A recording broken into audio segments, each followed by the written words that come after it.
जब आप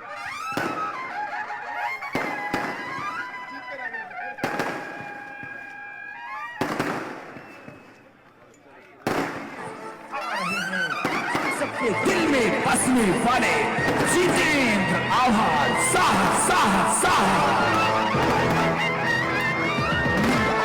आजकल तो हर कोई रील बना रहा है। आजकल तो रेल मंत्री भी रील ही बना रहे हैं, तो कई बार कंफ्यूज हो जाते हैं कि रेल मंत्री हैं कि रील मंत्री हैं। खुद जो है आईपीएल पर टीम बनाता है और हमको कहता है कि ड्रीम 11 पर टीम बनाइए। जब सुबह सुबह अजीत दादा पवार, मुझे नहीं लगता है कि इतनी जल्दी वो कभी जगे होंगे जीवन में, सिर्फ डिप्टी सीएम का शपथ ग्रहण लेने के लिए वो इतनी जल्दी सुबह सुबह जगे हैं। मराठी में एक बात कहते हैं, सकाले सकाली घेतली गाय। भोरे भोर एकदम शपथ ले रहे थे रात के अंधेरे में। जो मैं चाहता था वो सब कर दिया कन्हैया ने, इसलिए हमारी दोस्ती है विचारों की, और इसलिए मैं मुमरा में हर बार कहता हूं ये विचारधारा की लड़ाई है। जब सत्ता जुल्मियों की हो, जब दौर जुल्मतों का हो, तो जेल जाना दुख की नहीं आनंद की बात है। इस बात को याद रखिएगा। और आप 20 तारीख को 1 नंबर पर बटन दबा करके 1 नंबर आदमी को 1 नंबर रखना है। अरे चाचा फूले जय भीम, तो जोर से बोलो जय भीम, अरे मिलकर बोलो जय भीम। तो आवाज दो।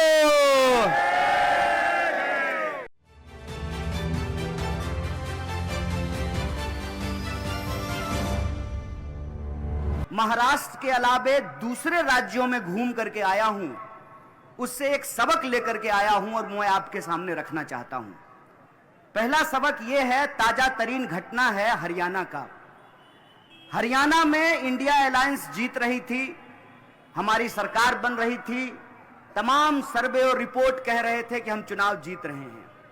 गड़बड़ कहां हुई? गड़बड़ यह हुई कि हर किसी को यह लग रहा था कि हरियाणा जीत ही रहे हैं, इस सीट पे कुछ और हो जाएगा तो क्या फर्क पड़ता है। मैं कहता हूं, बूंद बूंद अगर घड़ा भरता है तो बूंद बूंद घड़ा खाली भी होता है। लोकतंत्र की सियासत में, जमहूरियत की सियासत में यह बात हमेशा समझना चाहिए कि हर वोट इंपॉर्टेंट होता है, हर सीट इंपॉर्टेंट होता है। जैसे इमारत को खड़ी करने के लिए हर ईंट जरूरी है, वैसे ही बहुमत के लिए हर वोट जरूरी है, हर आमदार को जीतना जरूरी है। इस बात को बस आप याद रखिएगा। और दूसरी बात, मैं महाराष्ट्र के अलग अलग इलाकों से घूमते हुए आपके बीच हाजिर हुआ हूं। मैं उत्तर महाराष्ट्र गया, मैं मराठवाड़ा गया, मैं कोंकण गया, मैं विदर्भ गया हूं, और आज मुंबई थाने में आप तमाम लोगों के बीच उपस्थित हूं। एक बात जो बार बार सुनने को मिल रही है, कुछ लोग खास करके अजीत दादा के साथ घड़ी लेकर के जो गए हैं और अपना समय बदलने का इंतजार कर रहे हैं, वो लोग घर घर घूम करके एक दुष्प्रचार कर रहे हैं। यह मैं आपकी जानकारी के लिए आपको बता दूं।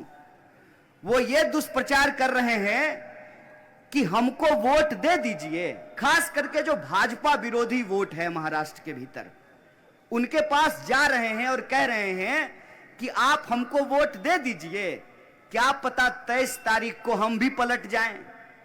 मैं एक बात आपको कहता हूं, निश्चित को छोड़ करके अनिश्चित की ओर जाने से निश्चित भी अनिश्चित हो जाता है। और इस बार महाराष्ट्र ने यह अग्नि परीक्षा देख ली है। हम कहते हैं कि आप जिसको इस्तेमाल कर चुके हैं, आपको उस पर विश्वास करना चाहिए, और जो इस्तेमाल हो चुके हैं उसको आपको पहचानना चाहिए। मैं बिहार से आता हूं, जो जितनी आसानी से आने की बात कर रहा है वो उतनी आसानी से जा भी सकता है। बस इस बात को आप याद रखिएगा। सोना खड़ा है कि नहीं खड़ा है, इसका पता आग से चलता है, इसका पता ताप से चलता है। कहते हैं ना, वह पथ क्या पथिक कुशलता क्या, जिस पथ में बिखरे सूल न हो, नाविक की धैर्य परीक्षा क्या जब धाराएं प्रतिकूल न हो।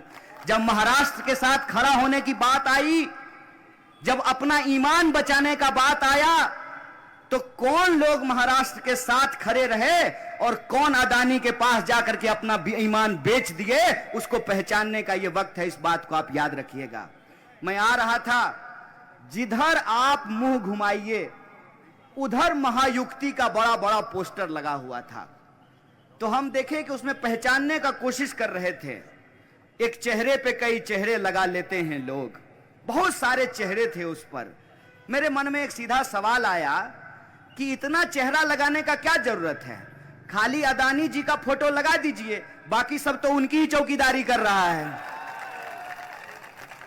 आप बताइए कि महाराष्ट्र के लोग ये तय करेंगे कि महाराष्ट्र में किसकी सरकार बनेगी ना, कि दिल्ली में कोई व्यापारी बैठ करके तय करेगा कि महाराष्ट्र में किसकी सरकार बनेगी?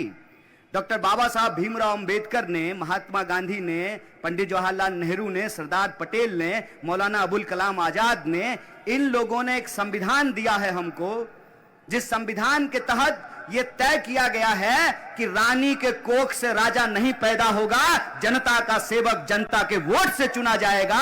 आप हमको बताइए कि जनता के वोट के साथ गद्दारी किसने की? इसीलिए मैं कहता हूं, जो 50-50 करोड़ लेकर के अपना ईमान बेच दिए, वो आमदार नहीं गद्दार हैं। और आपको 20 तारीख को गद्दारों से मुकाबला करना है, गद्दारों से जवाब मांगना है। और यह समय बहुत विपरीत है। समय विपरीत इसलिए है कि असली और नकली का पहचान करना मुश्किल हो गया है। इसीलिए मैं आप सब लोगों से यह निवेदन करने के लिए आया हूं। बहुत मुश्किल नहीं है, अगर आप गौर से देखेंगे तो बहुत अच्छे तरीके से आप ये पहचान कर सकते हैं। यह लड़ाई सीधे तौर पे, सानू भाई ने कहा, यह लड़ाई सीधे तौर पर वो तरफ झूठ है, दूसरे तरफ सच्चा है। एक तरफ बुरा है, दूसरे तरफ अच्छा है। एक तरफ सच्चा है, पक्का है, दूसरी तरफ कच्चा है। अगर आप आंख खोल करके देखो तो यह बात देखी जा सकती है, समझी जा सकती है। देखना और समझना क्या है? देखना और समझना यह है कि इस देश के संविधान की प्रस्तावना में कौन भरोसा रखता है और कौन भरोसा नहीं रखता है। जो कहता है हम भारत के लोग भारत को एक प्रभुत्व संपन्न, समाजवादी, धर्मनिरपेक्ष, लोकतांत्रिक गणराज्य बना करके रखना चाहते हैं, हम ऐसा देश बना करके रखना चाहते हैं कि इस देश में तिलक लगाने वाला और टोपी लगाने वाला बराबरी के एहसान के साथ अपना सर उठा करके जी सके, वो आपकी तरफ है, वो आपके हक के लिए संघर्ष कर रहा है। जो इधर उधर की बात करता है, जो इधर उधर की बात करता है, उसकी उस बात को समझने की जरूरत है। अभी मैंने डिप्टी सीएम साहब से पूछ लिया, डिप्टी सीएम जा रहे हैं और कह रहे हैं कि यह धर्म युद्ध है, धर्म बचाना जरूरी है। हम लोग अपने स्कूल में एक प्रार्थना गाया करते थे, इतनी शक्ति हमें देना दाता, मन का विश्वास कमजोर होना। हम शक्ति ईश्वर से मांगते हैं, हम धर्म से शक्ति लेते हैं। हम उतने बड़े नहीं हो गए हैं कि हम खुदा को शक्ति देने लगे, हम ईश्वर को शक्ति देने लगे। ईश्वर ताकतवर हैं, वो अपनी रक्षा स्वयं कर लेंगे। हमको अपनी रक्षा करने की जरूरत है। हमको अपना जल बचाना है, जमीन बचाना है, घर बचाना है, रोजी रोजगार बचाना है और धर्म ही बचाना है। तो हमने यही पूछ लिया कि धर्म बचाना अगर इतना जरूरी है तो बस इतना बता दीजिए साहब कि धर्म बचाने की इस लड़ाई में आपका बेटा बेटी भी हमारे साथ चलेगा ना? ऐसा तो नहीं होगा कि हम धर्म बचाएंगे और आपके बच्चे विदेश पढ़ने के लिए जाएंगे, ऐसा तो नहीं होगा ना? यही सवाल जब मैंने पूछ लिया तो फडणवीस साहब फूफा की तरह वीडियो चैनल पर रो रहे थे, हूं कर रहे थे। हमने कहा फूफा क्यों बन रहे हो यार, हमने क्या गलत पूछ दिया है? उन्होंने कहा कि हमारे परिवार पर हमला कर दिया। हमने कहा कैसे हमला कर दिया भैया? हमने तो इतना ही पूछा ना कि हम धर्म बचाएंगे और आपके घर के लोग रील बनाएंगे, हमने इतना ही पूछा। अगर रील बनाना खराब बात है तो मत बनाइए, अगर रील बनाना अच्छी बात है तो इसमें बुरा मानने वाली क्या बात है? और रील तो हर कोई बनाता है, आजकल तो हर कोई रील बना रहा है। आजकल तो रेल मंत्री भी रील ही बना रहे हैं। तो कई बार कंफ्यूज हो जाते हैं कि रेल मंत्री हैं कि रील मंत्री हैं। हमने कोई गलत बात तो की नहीं, तो ये हूं करके रोने लगे। हमने कहा रोइए मत, अभी आपका असली आंसू तो 23 तारीख को महाराष्ट्र के लोग निकालने वाले हैं।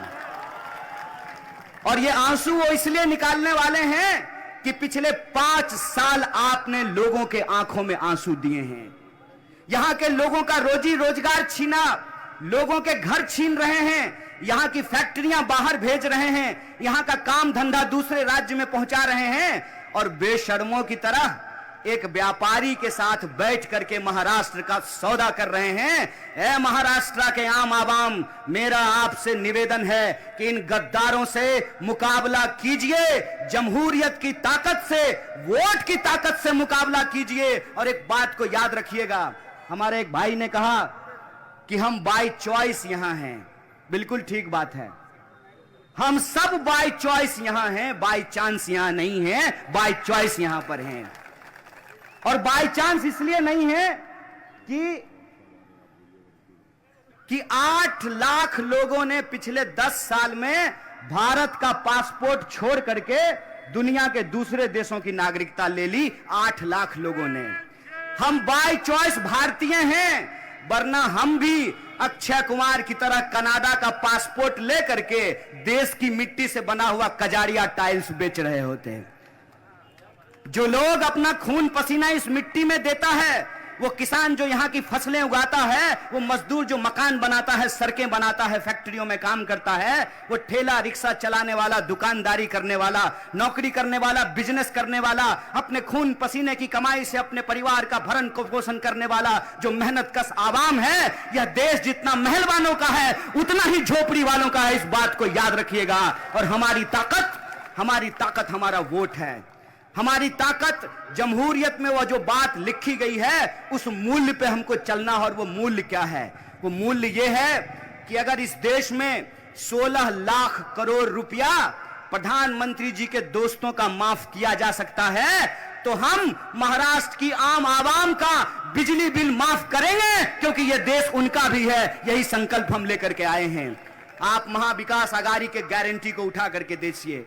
उस गारंटी में हम क्या कह रहे हैं? हम गारंटी में कह रहे हैं कि अगर इस देश की तिजोरी इस देश के धनवानों के ऊपर लुटाई जा रही है, तो उस तिजोरी को वापस महाराष्ट्र के लोगों के ऊपर खर्च किया जाएगा, महाराष्ट्र की बहु बेटियों पे खर्च किया जाएगा, महाराष्ट्र के नौजवानों पे खर्च किया जाएगा, महाराष्ट्र के किसानों पर खर्च किया जाएगा। और महाराष्ट्र की प्रगति का मतलब 2-4 व्यापारियों की प्रगति नहीं होती है। महाराष्ट्र की प्रगति का मतलब यहां जो करोड़ों लोग रहते हैं, चाहे वो मंदिर जाते हो, मस्जिद जाते हो, गुरुद्वारा जाते हो, चर्च जाते हो, बौद्ध मठों में जाते हो, हिंदू हो, मुस्लिम हो, सिख हो, ईसाई हो, बौद्ध हो, पारसी हो, जैन हो, यह देश सबका था, है और रहेगा। यही हमारा ऐलान है और यही ऐलान हम आपके बीच करने के लिए आए हैं कि जितनी कोशिश करनी है इनको कर लीजिए। एक साहब ने कहा कि डराते हैं, गालिब ने क्या खूब लिखा है, हर एक बात पे कहते हो तुम कि तू क्या है, हर एक बात पे कहते हो तुम कि तू क्या है, तुम ही कहो कि ये अंदाजे गुफ्तगू क्या है। हमने आपको वोट दिया, हमारे वोट से आप चुन करके गए, चुनकर जाने के बाद आपने हमारे ईमान का सौदा कर लिया। आज 5 साल बाद एक बार फिर आप जनता की अदालत में हैं और जमहूरियत में जनता ये तय करती है कि जिसको इज्जत से गद्दी पे बिठाया है उसको उसी बेइज्जती से कान पकड़ करके गद्दी से नीचे भी कर सकते हैं। और ये हमारी ताकत है। इसीलिए जब आप 20 तारीख को वोट करने के लिए जाइएगा, तो मुंब्रा के अपनी तमाम माओ और बहनों से मैं कहना चाहता हूं, मुंब्रा के अपने तमाम आदरणीय बुजुर्गों और नौजवानों से कहना चाहता हूं कि आपको सिर्फ एक व्यक्ति का चुनाव नहीं करना है। वो व्यक्ति नहीं है, वो इस देश में, महाराष्ट्र में बुलंदी की आवाज है, जुल्म के खिलाफ एक मुकम्मल आवाज है। इस बात को याद रखिएगा। जब मैं चुनाव लड़ता हूं, ये अपनी पूरी ताकत लगा देते हैं। पूरा का पूरा भाजपा, पूरा का पूरा आरएसएस, इनका खरीदा हुआ मीडिया, सोशल मीडिया पूरी ताकत लगा देते हैं। चाहे कुछ भी हो जाए, साम दाम दंड भेद लगा करके ये कोशिश करते हैं कि मैं पार्लियामेंट ना जा सकूं। मैं कहता हूं अच्छा हुआ पार्लियामेंट नहीं गया तो इस देश की पूरी सड़कें हमारी है और सड़कों पर घूमकर हम इनके खिलाफ अपने नारे को बुलंद करते हैं। इसीलिए मुंब्रा के आप तमाम लोगों को मैं कहना चाहता हूं कि इनकी पूरी कोशिश है कि मुंब्रा में जितेंद्र अवार को हराया जाए। जितेंद्र अवार को हराने का क्या मतलब है? जितेंद्र अवार को हराने का यह मतलब है कि ये घूम घूम करके व्हाट्सएप पर मैसेज भेजें कि बड़ा सेकुलर बनता था, आ गया मजा, मिल गया स्वाद। ये साजिश है। और ये साजिश जो बार बार डिप्टी सीएम अपने भाषण में जाकर के बोल रहे हैं और वोट देने के अधिकार को धर्म से जोड़ रहे हैं, मैं कहता हूं वोट देने का अधिकार धर्म से नहीं जमहूरियत से मिला है। इस बात को आप याद रखिएगा। और हम हिंदू हो सकते हैं, कोई मुसलमान हो सकता है, कोई सिख हो सकता है, कोई ईसाई हो सकता है, कोई बौद्ध हो सकता है, कोई पारसी हो सकता है, कोई जैन हो सकता है, कोई उत्तर भारतीय हो सकता है, कोई दक्षिण भारतीय हो सकता है, कोई पूरब का है, कोई पश्चिम का है, लेकिन हम भारत के लोग हैं। और हम भारत के लोगों को इस देश के संविधान ने एक अधिकार दिया है। वो अधिकार यह है कि हेलीकॉप्टर पर चलने वाले का भी वोट एक है और टूटी साइकिल लेकर घूमने वाले का भी वोट एक है। यह जो वोट की ताकत है, इस वोट की ताकत को ये खत्म कर देना चाहते हैं। ये चाहते हैं कि इस देश में धर्म के नाम पर सियासत हो, और धर्म के नाम पर जब सियासत होती है तो उसका सबसे मजेदार बात देखिए क्या होता है। आप जमीन पर एक काम मत कीजिए, आप जमीन पर जनता के लिए एक काम मत कीजिए, बस चुनाव में ऊपर वाले का नाम लीजिए। जमीन पर आपका कोई काम किया हुआ नहीं है, कोई आपसे पूछने वाला नहीं है। इसीलिए मैं आप सबसे ये कहने के लिए आया हूं, महाराष्ट्र के भीतर एक एक सीट को जीतना जरूरी है। एक एक सीट को जीतना इसलिए जरूरी है कि अगर हम महाराष्ट्र में चूके तो महाराष्ट्र की जो धन संपदा है उसको लूट करके ये अपनी तिजोरियां भरेंगे। और आप देखिए कि पैसा किस तरीके से पानी की तरह बहाया जा रहा है। इसीलिए मेरा आप तमाम लोगों से निवेदन है कि वो अगर अपने बच्चों के भविष्य के बारे में सोच रहे हैं, हमको महाराष्ट्र में एक ऐसी सरकार चुननी है जो हमारे बच्चों के भविष्य के बारे में चुने। इसीलिए मैं आप सबसे ये निवेदन करने के लिए आया हूं कि जब आप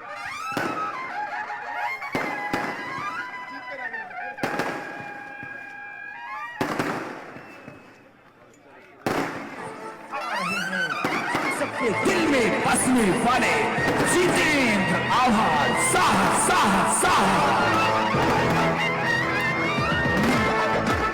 इसलिए क्या है ये सबको बताएंगे, गरीबों लाचारों का साथ निभाएंगे, साथ निभाएंगे। जितेंद्र आव्हाड क्या है ये सबको बताएंगे, गरीबों लाचारों का साथ निभाएंगे। इसीलिए मैं आप सबसे ये निवेदन करने के लिए आया हूं कि पूरा देश महाराष्ट्र की तरफ देख रहा है, पूरा देश मुंब्रा की तरफ देख रहा है कि मुंब्रा की जनता क्या फैसला लेती है। मेरा आपसे निवेदन है कि पिछली बार आपने 78,000 का मार्जिन दिया था, इस बार कम से कम इस बार का आंकड़ा 1 लाख पार कीजिएगा। बोलिए ऐसा होगा कि नहीं होगा? पीछे तक हाथ दुआओं में उठनी चाहिए। हमारी आवाज जहां तक जा रही है, हाथ उठिए, ये हाथ उठे और इस देश को एक संदेशा जाए कि मुंब्रा एक बार फिर से इतिहास बनाने के लिए तैयार है। और इतिहास बनाना इसलिए जरूरी है कि डॉक्टर बाबा साहब भीमराव अंबेडकर ने एक बात कही है। डॉक्टर बाबा साहब भीमराव अंबेडकर ने कहा है कि जो पीढ़ी अपना इतिहास नहीं याद रखती, इतिहास उस पीढ़ी को भुला देता है। महाराष्ट्र के पास मौका है, इस बार गद्दारों को जवाब देना है और महाविकास अघाड़ी की सरकार बना करके चौथी बार जितेंद्र आवार साहब को आमदार बनाना है। और ऐसा आमदार जो रुपए पे नहीं बिकता हो, जो किसी की लाठी से नहीं डरता हो। और मैं कहता हूं, मैं जेल घूम करके आया हूं, जेल इतनी भी बुरी जगह नहीं है। जब सत्ता जुल्मियों की हो, जब दौर जुल्मतों का हो, तो जेल जाना दुख की नहीं आनंद की बात है। इस बात को याद रखिएगा। और जो आपको डरा रहे हैं उनसे मैं एक बात कहना चाहता हूं कि आपको जितनी कोशिश करनी है कर लीजिए। हम उस मिट्टी में पैदा हुए हैं जिस मिट्टी में राम प्रसाद बिस्मिल और अशफाकुल्लाह खान जैसे क्रांतिकारी पैदा हुए हैं, और वो कहते थे सरफरोशी की तमन्ना अब हमारे दिल में है, देखना है जोर कितना बाजुए कातिल में है। अब तेरी हिम्मत की चर्चा गैर की महफिल में है, सरफरोशी की तमन्ना अब हमारे दिल में है। देखिए, आप हिम्मत से लड़ते हैं, इसीलिए आपकी घड़ी चोरी की गई है। मैं कहता हूं महाराष्ट्र का टाइम खराब किया है इन लोगों ने, इसीलिए वो जो घड़ी लेकर के गए हैं उसका कांटा रुक गया है, वो समय दिखाना बंद कर दिया है। इस बार उन गद्दारों में के कान में हम बाजा बजाएंगे, इस बार बाजा बजाएंगे। और अदानी जी को लगता है कि वो थाने लूट लेंगे, धारावी लूट लेंगे, सैन कोलीवारा लूट लेंगे, नवी मुंबई लूट लेंगे, तो ए ठग व्यापारी हो जाना समझदार। इस बार आई है महाविकास अघाड़ी मिलकर के तैयार, और इस बार परिवर्तन करेंगे, और ऐसा परिवर्तन करेंगे, इतनी बड़ी बहुमत लेकर के आएंगे कि जय शाह के पप्पा का सूटकेस नहीं काम देने वाला है। कितना कलाकार है, आकर के आज झारखंड में भाषण दे रहा था, भाषण देते हुए बोला कि हम झारखंड को 1 नंबर बना देंगे। सुनो, 30 साल से सरकार चला रहे हो, पहले अपने यहां तो 1 नंबर बन जाओ। ये 1 नंबर बना देंगे, जनता के बीच में आकर के चुनाव के वक्त में कहते हैं 1 नंबर बना देंगे, और जो ही चुनाव जीत जाते हैं तो सबसे पहले अपने बेटा को बीसीसीआई के अंदर 1 नंबर पे बिठा देते हैं। और खेला देखिए, हमको कहते हैं धर्म बचाने के लिए, हम धर्म बचाएं, इनका बाल बच्चा बीसीसीआई में मजा ले, खुद जो है आईपीएल पर टीम बनाता है और हमको कहता है कि ड्रीम 11 पर टीम बनाइए। भैया बहुत हो गया, ये खेला बहुत हो गया। रोजी रोजगार का सवाल है, रोजी रोटी, कपड़ा, मकान, शिक्षा, स्वास्थ्य, सड़क, बिजली, पानी, आत्मसम्मान का सवाल है। महाराष्ट्र में इस बार परिवर्तन होगा, और महाराष्ट्र में जब परिवर्तन हो रहा है तो महाराष्ट्र की असेंबली में मुंबरा की सबसे मजबूत आवाज गूंजनी चाहिए। और मैं इसलिए इनकी तारीफ नहीं कर रहा हूं कि इनसे हमारी दोस्ती है, इनसे हमारी दोस्ती कोई खून के रिश्ते का नहीं है। कहां ये महाराष्ट्र के और कहां मैं बिहारी। हमारा इनका रिश्ता दरअसल विचार का रिश्ता है, यह वैचारिक संबंध है। और मैं कहता हूं कि विचारों का संबंध खून से ज्यादा गहरा होता है, क्योंकि खून के रिश्ते में कई बार लोग दौलत के लिए लड़ाई लड़ते हैं, लेकिन विचारधारा के संबंध में लोग कंधे से कंधे मिला करके विपरीत विचारधारा के खिलाफ संघर्ष करते हैं। इनके मुंह पे मैं तारीफ नहीं कर रहा हूं, मुझे आता नहीं ना मोहतरम को महतरम कहना, किसी को ज्यादा किसी को कम कहना। मैं इनकी तारीफ इसलिए कर रहा हूं कि आप पूरा का पूरा 5 साल उठा करके देख लीजिए। जब सुबह सुबह अजीत दादा पवार, मुझे नहीं लगता है कितनी जल्दी वो कभी जगे होंगे जीवन में, सिर्फ डिप्टी सीएम का शपथ ग्रहण लेने के लिए वो इतनी जल्दी सुबह सुबह जगे हैं। मराठी में एक बात कहते हैं, सकाले सकाली घेतली गाय। भोरे भोर एकदम शपथ ले रहे थे रात के अंधेरे में। उस वक्त जब सरकार तोड़ने की कोशिश की गई तो जितेंद्र अवार वो नाम था जो पवार साहब के साथ, शरद पवार के साथ मजबूती से खड़े थे और कह रहे थे एक ही साहेब पवार साहेब। और इन्होंने अपनी वफादारी का सबूत दिया, सरकार बनी।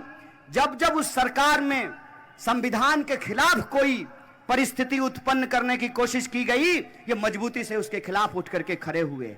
इसीलिए मैं कहता हूं कि जैसे अभिमन्यु को घेर करके तमाम महारथियों ने उसका वध करने की कोशिश की, उसी तरीके से इनको ये घेर करके यहां हराना चाहते हैं। तो मैं कहता हूं अवार साहब, कई बार जो है ना, इंसान का काम उसका सिग्नेचर होता है। यहां हमारे बड़े भाई खड़े हैं, हमारे यहां कहावत कही जाती है कि नहाया हुआ शरीर और खाया हुआ शरीर छुपता नहीं है। आपका काम, आपका सिग्नेचर है। आप बिंदास बोलिए, बिंदास लड़िए। मुंब्रा की जनता हमारे साथ है, मुंब्रा की जनता आपके साथ है। क्या मैं झूठ बोल रहा हूं? सच बोल रहा हूं ना? तो आपकी आवाज में इतनी बुलंदी हो, मुंबई तो क्या, यह गूंज दिल्ली तक पहुंचनी चाहिए। आप हमारे साथ नारे को बुलंद कीजिएगा, महाविकास आघाडीचा, महाविकास आघाडीचा। और आप 20 तारीख को 1 नंबर पर बटन दबा करके 1 नंबर आदमी को 1 नंबर रखना है। यही अपील हमारा आप सबसे है। बहुत बहुत शुक्रिया, बहुत बहुत धन्यवाद। आप तमाम लोगों का धन्यवाद कहते हुए मैं आपसे विदा लेता हूं। इनकलाब जिंदाबाद। जय हिंद, जय महाराष्ट्र।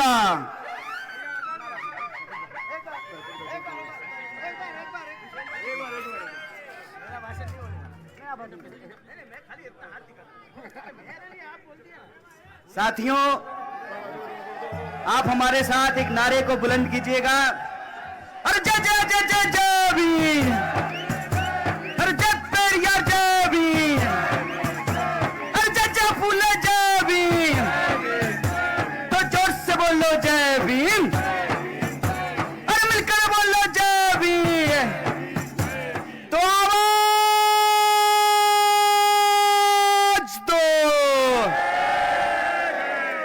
इस नारे पे एक भी हाथ नीचे नहीं, आसमान में दुआ की तरह ऊपर उठना चाहिए। आवाज दो, लड़ेंगे, जुड़ेंगे, अरे जुड़ेंगे। बहुत बहुत शुक्रिया, बहुत बहुत धन्यवाद।